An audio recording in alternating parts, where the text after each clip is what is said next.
Hello everybody and welcome back to Mutti Plays Legend of Zelda the Minish Cap. Today we are going to finish off Castor Wilds and make our way through to enter the next dungeon. And as you can see, the strategy with those things is to shoot them in the eye. Zelda staple right there. And remember how in the last part I was gonna go off about something kind of cool, but then I stopped because, well, the part was ending? Well, soon as we drift off over and see? You see where those... I just find it really neat that you can walk on that space. And here I forget to equip the boots before I go back into the bog, and then we dash back out. And now onto the actual way forward.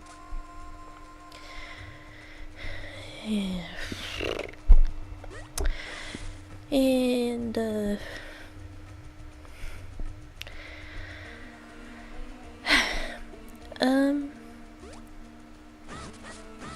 the first Zelda game that I actually tried was Ocarina of Time, but when I got into the... Remember this gravestone, it'll be important later. When I got into the Deku Tree, I fought the Deku Baba there, and it owned me. And this was way back when it was on the N64.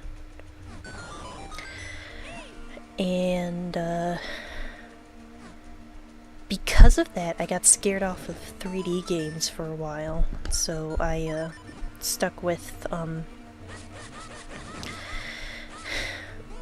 playing Pokemon until the GameCube era, like... I forget which came first, a demo of Wind Waker or Four Sword Adventures, but Four Sword Adventures was the first home console Zelda title that I had completely beaten. So after beating that game and finding Vati in this game, that was kind of a treat, seeing him in a human form for me. Especially since he was so hot.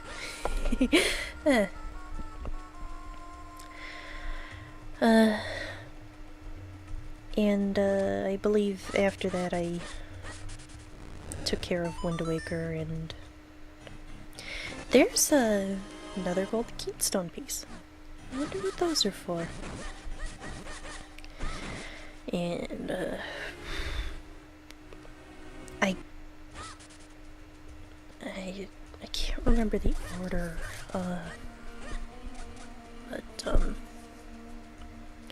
I do know I got a Zelda Collector's Edition disc from the box. I think it was used because it wasn't the official box, because it was the GameStop insert title here box art. And it's the collector's edition that has Ocarina of Time, Majora's Mask, and the first two Zelda games. But I'd never really beat here's the third, and here's another gold keystone piece. I think I just noticed a bit of foreshadowing there, or hint at least. But anyways, I didn't really beat Ocarina of Time until I was able to get it on the 3DS more recently. I was having trouble with Ganondorf for some reason. Like I was going to I was sticking in the corner during the electric tennis ball phase of his fight. And,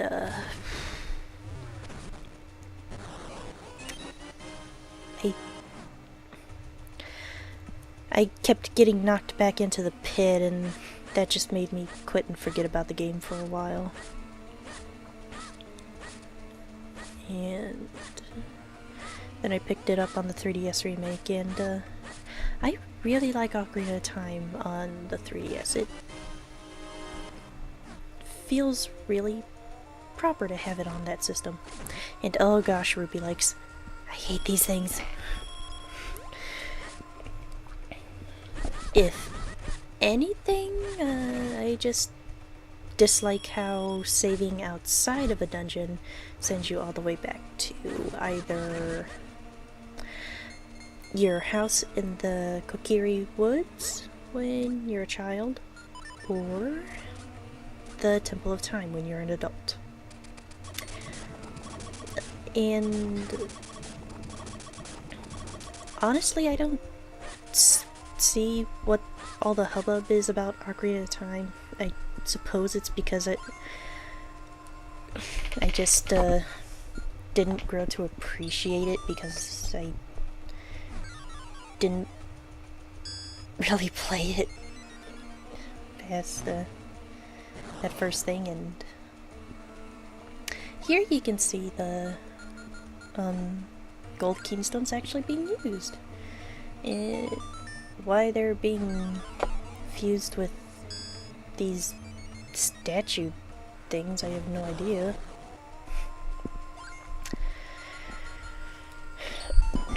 But as you can see with the third guy, it makes the blocking our path go out of the way. Yay! And crap, where did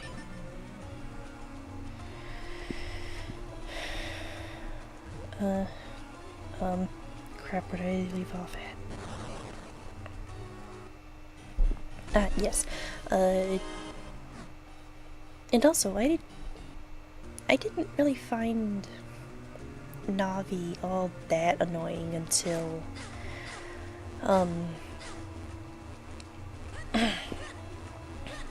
the 3DS remake, because, I don't think Navi tried to bug me so much in the GameCube adaptation of the game, but in the 3DS version, she got a little bit more annoying.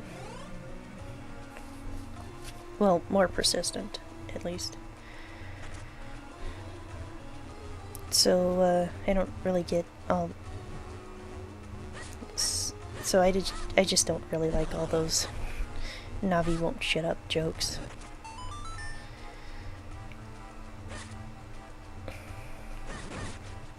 Though Fee from Skyward Sword I could totally understand. She is a bit of a Captain Obvious. And, I think part of it is that, she's designed to speak after the cutscenes about what the goal was supposed to be, in case you skip the cutscenes, because you can't skip the cutscenes in Skyward Sword.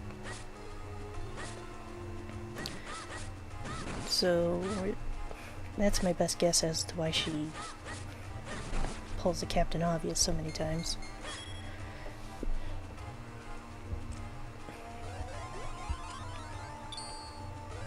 And, as you've probably noticed before, those, the statues without the light on their head have to be activated by going in them like that. And, what else to talk about? Oh, and, Wind Waker took me a while to beat, too. Not nearly as long as Ocarina, if you count, my first little venture into the game, but, like, hearing about the floor masters in a walkthrough, their description scared the pants off me, and as you can see, that asshole, I just blocked the way. So, we go back up, go back down, and then we shrink before we get too close, so that we can turn them off. And after that, we are going to kill the other statues. Yes, you can kill them, so that we can get the treasure in this area. And, like, the description was really scary to me, and I did not want to be sent back to the beginning of the dungeon and stuff, so, I stopped playing Wind Waker for like a month before I actually tackled the, second round of the Forsaken Fortress. And, I'm not sure how long after beating the Forsaken Fortress it took me to actually do the next dungeon, because guess what? More floor masters!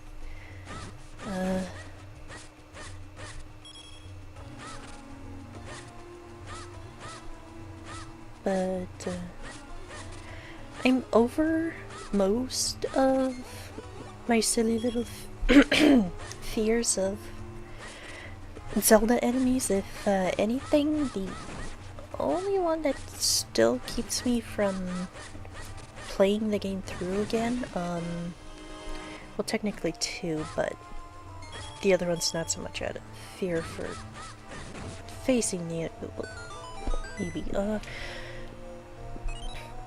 oh, darn it, darn it, darn it. The part's gonna be over soon. I can't finish my story. See you next time, where we will conquer the Fortress of the Winds.